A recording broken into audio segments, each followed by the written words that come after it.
Dr. Welker, can you tell us about your research here at Toolik Field Station? One of the big questions that we have today in the Arctic really centers on the carbon cycle. And a big part of that is what's the fate of ancient carbon or permafrost carbon in these landscapes. Most of the Arctic actually is underlain by a tremendous amount of carbon that's actually in the soil that's frozen. But the big issue today is that permafrost is starting to thaw.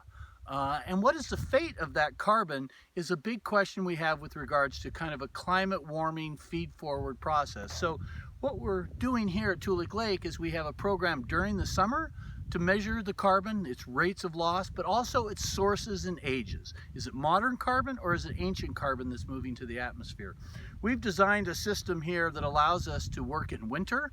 And in particular, we have wells that are going into the soil at different depths, so about 20 centimeters, 50 centimeters, and then down into permafrost. And we use these to collect the carbon that's being produced by the soil and the microbes in this trap.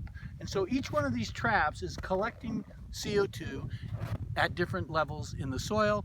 That is then being shipped back to the University of California, Irvine, where we're then aging that carbon. So just as you age a bone, or you age an ancient tree, or you age a mummy, we actually can age the carbon that is actually being produced in the soil and the carbon that is being emitted into the atmosphere.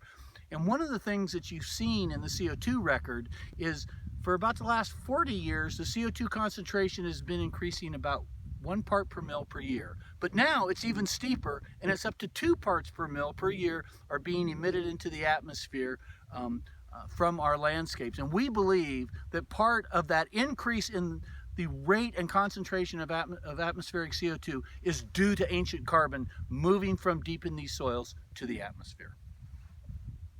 Thank you.